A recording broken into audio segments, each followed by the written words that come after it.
Hello guys, how are you all? I'm Assistant Professor Mona and today I'm going to discuss about short and sweet biography of George Eliot. Again, very important Victorian writer and this is the fifth lecture of our Victorian writer series. And before starting my lecture, I want to tell you guys that if you are preparing for any of the competitive exam and you want previous year question paper, so you guys can leave your comment in comment section and I will provide all the previous year question paper specifically for UGC NET and TGT PGT English जहाँ पर भी literature पूछा जाता है you guys can get the previous year question paper by me. Okay, so let's start our today's lecture. So here we go, and we have George Eliot for today. So when we talk about the George Eliot, uh, his birth date on 22 November 1819. Okay, and his death on 22 December 1880. So this is the birth date and death date.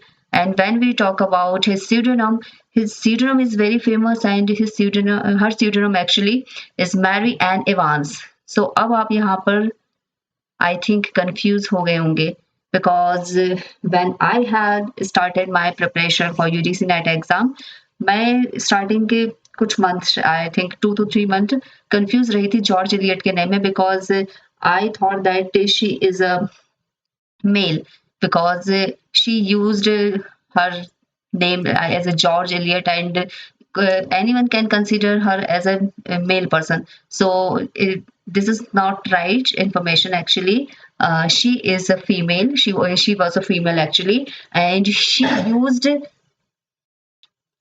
used her name George Eliot to write her novels.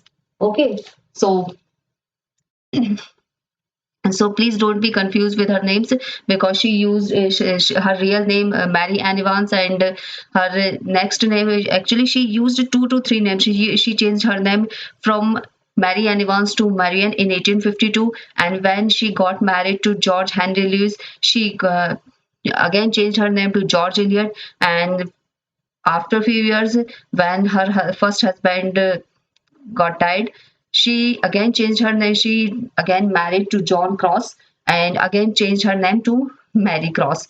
Okay, so during her life, she changed her name I think 2 to 3 times, and Mary Ann Evans is the her real name. Okay, and she used actually George Eliot name for writing her novels. And यहाँ पर इन्होंने अपना नाम George Elliott क्यों choose किया था ये हम आगे डिस्कस करेंगे बिकॉज इनकी जो थिंकिंग थी वो कुछ इस टाइप की थी because she thought that the female persons, the female writers cannot write well. She thought that like that, and her novel, and she wrote a novel about the silly novel.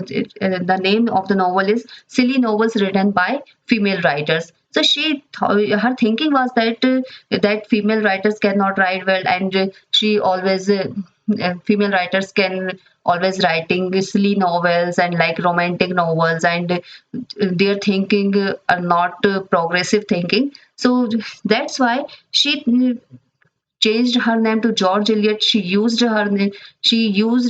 George Eliot pen name to publish her novels because she thought that the writings of the male writers are really very good, and अगर ये अपना नाम George Eliot रखेंगे as a male guy's name ये use करेंगी तो इनके novels को ज्यादा फेम मिलेगा. सो इस टाइप की इनकी थिंकिंग थी again because she was a Victorian writer. I told you in my lectures that the Victorian era was the era of scientific development, but we cannot say that this is the era of the society development because in the Victorian era society was divided into the class, okay, like lower class, middle class and upper class. So this is I think this may be the reason she used her name as a George Eliot to publish her novels because वहां पर female writers को उतने उस time पर female writers को उतने consider नहीं किया जाता था एज ए राइटर. सोसाइटी की थिंकिंग में भी ऐसी थी कि फीमेल राइटर्स उतने अच्छे नॉवेल्स नहीं लिख सकती हैं. So that she used her name George Eliot like उनके नॉवेल्स को नेम फेम मिले और उनके नॉवेल्स को ऐसे फीमेल राइटर के पॉइंट ऑफ व्यू से ना देखा जाए. Okay, so I think this is the uh, thinking. And चलिए move on to next point. I think आपको ये पॉइंट क्लियर हो गया होगा. Move on to next point. Please keep remember all the names of her. Okay, she is the female writer. Note it down. And chaliye move on to next point. When we talk about her father name was Robert Evans. Okay, and her father was the uh, mayor of the library of the Arbery Hall. Okay, so यहाँ पर एक point हम लोगों को ये देखने को मिलता है कि इनके George Eliot was not very beautiful, she was not considered as a pretty woman. Okay, so and her father Robert Evans also thought that my daughter is not very beautiful, and she is not as beautiful as for Mary. So इन्होंने ये सोचा कि इनकी marriage पर ज्यादा spend करने से better है कि इनकी एजुकेशन पर ही इन्वेस्टमेंट किया जाए. सो अभी आप लोग यहाँ पर देख रहे होंगे कि विक्टोरियन एरा में जो थिंकिंग थी, of course Victorian era was the era of the development for this point of view of scientific inventions and scientific discoveries. But यहाँ पर हम लोग की जो सोसाइटी की जो थिंकिंग है वो उतनी ज़्यादा डेवलप नहीं थी, उतनी ज़्यादा प्रोग्रेसिव थिंकिंग नहीं थी, बिकॉज यहाँ पे फीमेल राइटर्स को कंसिडर नहीं किया जा रहा है. एंड फीमेल्स के लिए बस ऐसी सोच रखी जा रही है कि बस वो एक तरीके से मैरिज के लिए ही बनी है, और मैरिज उनकी अगर हो जाती है तो वो ठीक है, उनकी लाइफ जो है फ्रूटफुल है. बट अगर मैरिज उनकी नहीं हो पा रही है तो उनकी लाइफ जो है फ्रूटफुल नहीं है. इस टाइप की पूरा थिंकिंग यहाँ पे विक्टोरियन एरा में हम लोग को देखने को मिलती है.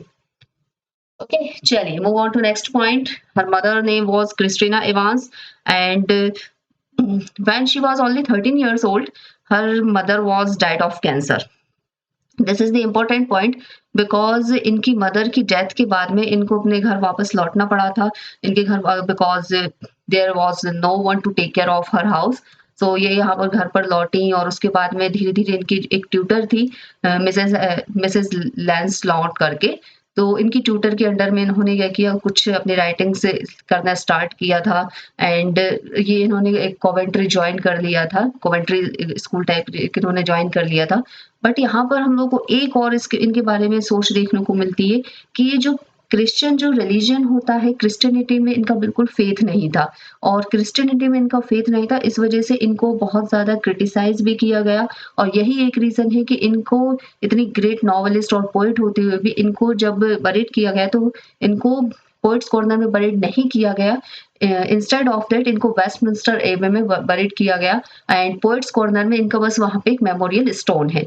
ओके, सो अब यहाँ पर हम लोग को एक रिलीजन के पॉइंट ऑफ व्यू से भी एक चीज ये देखने को मिलती है कि वहाँ अगर रिलीजन में आपको उतना बिलीव नहीं है तो सोसाइटी आपको एज ए प्योर पर्सन या as a nice person consider नहीं करती है वहां पे, बिकॉज इतनी फेमस नॉवेलिस्ट एंड इतनी फेमस पोइट होते हुए भी इनको पोइट्स कॉर्नर में बरेड नहीं किया गया, इनको वो ऑनर नहीं दिया गया जो कि चार्ल्स डिकेंस और हमारे अदर विक्टोरियन पोइट्स को दिया गया है.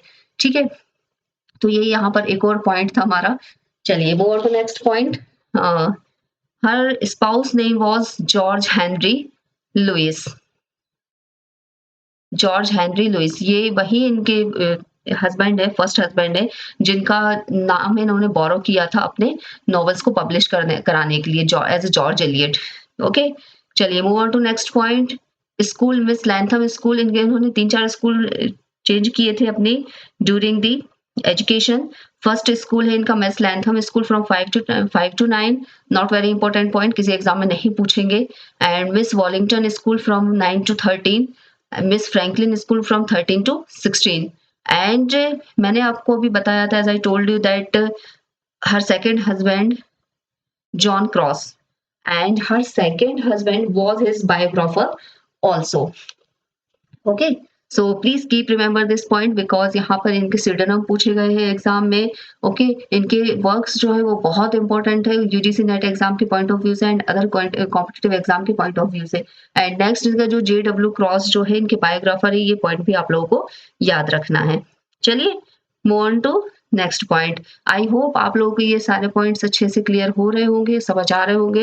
And if you are not understanding my point of view, you guys can leave your comment in comment section and I will try to improve my lectures. And if you guys can suggest me to improve my lecture, how can I improve my lecture, your comments are invited. Okay guys, so I hope आप लोग के point समझ आ गए होंगे.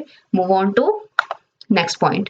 सो अब हम यहाँ पर इनके वर्क्स को डिस्कस करेंगे. Okay, as I told you earlier that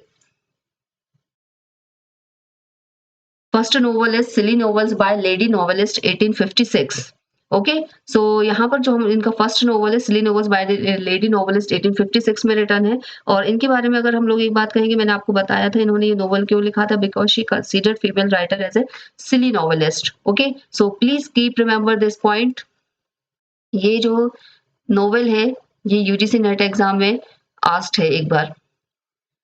Silly novels by lady novelist written by whom? Okay, so written by George Eliot. And चलिए move on to next point. यहाँ पर हम लोग देखेंगे इनका नेक्स्ट वर्क है सीन्स ऑफ क्लैरिकल लाइफ 1857 में written है. इससे क्वेश्चन रेयरली ही बनते हैं, बट आप जा सकते हैं go through the summary. But next work Adam Bede 1858 में रिटर्न है, मोस्ट इंपॉर्टेंट वर्क है. एंड यहाँ पे ये जो स्टोरी है ये एक लव रेक्टेंगल की स्टोरी है. आप लोगों ने शायद पढ़ा हो उसके बारे में. हैटी सॉरेल रहती है, डिना मॉरिस एंड ऑर्थर डॉनीमोर और एडम. तो यहाँ पर ये पूरा एक लव ट्राइंगल है, बहुत अच्छी स्टोरी है. गो through the summary. Okay, and ये जो स्टोरी है पूरी एक विलेज की स्टोरी है. और यहाँ पर इन्होंने इस जॉर्ज एलियट ने इस नोवेल को डिस्क्राइब किया था as a country of story full of breath of cows and scent of है. सो यहाँ पर एक क्वेश्चन अगेन रेज हो सकता है. सो सबसे पहले ये बहुत इंपॉर्टेंट वर्क है, most important work written by George Eliot. Go through the summary, read all the characters and events, and please keep remember all the important events of this novel in your mind. Okay, so यहाँ पर question ask हो सकते हैं. चलिए, आई hope आप लोगों को clear हो रहे होंगे ये सारे पॉइंट्स.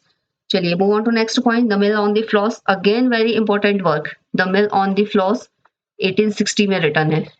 यहाँ पे ये जो mill on the floss work 1860 में रिटर्न है, ये टॉम टुलिवर और मैगी टुलिवर की स्टोरी है. दोनों आपके ब्रदर सिस्टर रहते हैं और इनकी पूरी एक स्टोरी यहाँ पे दिखाई गई कि इनका जो बॉन्ड रहता है वो कितना स्ट्रांग रहता है कि लाइफ के सर्कमस्टांसेस जो आते हैं इनकी लाइफ में, बैड सर्कमस्टांसेस जो आते हैं वो भी इनकी लाइफ के बॉन्ड को ब्रेक नहीं कर पाते हैं. ओके, सो ये बहुत अच्छे नॉवेल है, आपको बहुत अच्छी स्टोरी है. आप जाइए इसको go through the summary and read करिए. ओके, चलिए move on to next point. When we talk about the next novel Celeste Marnier, the next novel 1861 में रिटर्न है and the subtitle is the weaver of Raveloe. तो यहाँ पर ये जो story एक पूरी वेवर की स्टोरी है. इसको ये अपना एक वेवर रहता है जिसको ये इसका टैलेंट रहता है कि भाई ये अपनी बुनाई जो कढ़ाई जो भी रहती है इसको करके ये अपने लाइवलीहुड अर्न करता है. और यहाँ पर इसको इसका एक गोल्ड रहता है, तो इसको अपने गोल्ड से बहुत ज्यादा प्यार रहता है और अपने गोल्ड को ये बहुत ज्यादा केयर करके टेक केयर करके रखता है. बट एक दिन क्या होता है जब ये वापस लौट कर आता है घर तो इसका गोल्ड जो है वो पूरा चोरी हो जाता है. सो ये यहाँ पर बहुत दुखी होता है और जाके सोसाइटी में घर से बाहर सबसे पूछता है, अपने नेबर्स लोगों से पूछता है, बट किसी ने भी उसका गोल्ड नहीं देखा होता है. सब उसके लिए थोड़ा, कोई उसको पागल समझता है, कोई उसको लिए थोड़ा दुखी होता है कि अरे बेचारे का गोल्ड चला गया. तो इस टाइप से ये चीजें यहाँ पर होती हैं. बट यहाँ पर इसको एक जब ये वापस लौट कर आता है तो इसको एक छोटी सी बेटी मिलती है, एक छोटी सी लड़की मिलती है, बेबी गर्ल मिलती है जिसके गोल्डन हेयर होते हैं. सो वहां पर अब ये क्या करने लगता है, उस लड़की को की टेक केयर करने लगता है, इसको अपनी बेटी बना लेता है. और धीरे धीरे क्या होता है, उसको ऐसा लगता है कि उसका जो गोल्ड खोया था वो उसकी बेटी के रूप में, उसकी बेटी का नाम रहता है एप्पी, उसके रूप में उसको वापस मिल गया है. सो यहाँ पे ये पूरी स्टोरी है, इस तरह से दिखाई गई है पूरी स्टोरी. बहुत अच्छा नॉवल है. जॉर्ज एलियट के हम जितने भी वर्क्स देखेंगे इतने अच्छे रिटर्न है, बहुत डीपली रिटर्न है, बहुत अच्छे से कैरेक्टर्स की साइकोलॉजी एक्सप्लेन की गई है, बहुत अच्छे से कैरेक्टर को दिखाया गया है. मतलब इतने अच्छे नॉवल हैं, आप जाइए, आप किसी भी इनके नॉवल को पढ़िए, बहुत अच्छे नॉवल है. रोमोरा 1863 में रिटर्न है, हिस्टोरिकल नॉवल कंसिडर करते हैं. द फेलिक्स होल्ड रेडिकल 1866 में, again very important work. Middlemarch most important work 1871 में रिटर्न है. ओके, एंड वर्जीनिया वुल्फ में मिडिल मार्च पर कमेंट किया था, this is the greatest work of the Victorian era. So यहाँ पर इनका कमेंट भी है, इंपॉर्टेंट है. और इनकी जो मिडिल मार्च वर्क है ये मोस्ट इंपॉर्टेंट वर्क है. गो through the summary, read all the characters and events, and please please analyze deeply all the characters and events, because if you are going to appear in UPSC exam. So UPSC exam में भी question बनते हैं and यहाँ पर उनकी characters की psychology most important होती है and George Eliot is the important writer. Okay and her last work is Deronda. Sorry, Daniel Deronda, not the last work. 1876 में written है, but the last work is Theophrastus Such. 1879 में written है. This is the last work. Sorry यहाँ पे मैंने work की spelling गलत लग दी, आप लोग उसको सही कर देना. This is the last work and ये जो लास्ट वर्क है ये किसी एक तरह से इनकी ऑटोबायोग्राफी है, एक वे में इनकी ऑटोबायोग्राफी है जो इनके द्वारा इन्होंने ही रिटर्न की है. ठीक है, सो आई होप आप लोग को ये वर्क्स जो है ये समझ आए होंगे. थोड़ा मैंने इनको एक्सप्लेन करने के लिए ट्राई किया है बट इतने कम एक्सप्लेनेशन इज नॉट इनफ. सो आप जाइए please go through the read go through the summary and read all the works in a detailed way. Okay, चलिए move on to next point. So अब यहाँ पर इनके बारे में एडिशनल इंफॉर्मेशन है. Okay, she was a famous for realism, psychologically insight. Okay, so यहाँ पर आप लोगों ने इनके वर्क्स में भी हम लोगों ने देखा होगा, जब हम किसी भी राइटर्स की अगर हम थिंकिंग को जानना चाहते हैं तो उनकी हमको वर्क्स को पढ़ना चाहिए. उनके वर्क्स में उनकी साइकोलॉजी, उनकी थिंकिंग जो है वो पूरी एक्सप्लेन होती है. और जॉर्ज एलियट भी जो थे वो फेमस थे इनके साइकोलॉजिकल इंसाइट के लिए. चलिए move on to next point. First husband George Henry Lewis and second husband John Cross, as I told you earlier, and Virginia Woolf commented on her novel Middlemarch, that novel written for grown-up people. Okay, and I told you as earlier, and in 1852 she changed her name to Marian. I told you, and her father Robert was mayor of the Arbour Hall, and she was able to access the library of the Arbour Hall. Okay, I told you earlier. She frequently questioning on religion, because I told you that she frequently questioned on religion and she didn't accept the Christianity faith. Okay, so an editor of the Western Review in 1851, and she was buried in Westminster Abbey and Memorial Stone in Poets Corner. All the additional information I already have given you. Okay, चलिए move on to next point. So यहाँ पर हम लोग summary जो है biography, short and sweet biography narrated by me. I am Assistant Professor Mona of the and it was the biography of George Eliot. So thank you so much guys, and before finishing my lecture I want to tell you guys that if you like the video, please do subscribe and please like my video. And if you want this kind of video series continue, so please hit the bell icon and subscribe my channel, so you will get the notification when the video uploaded. Okay guys, thank you so much. Keep watching and keep learning.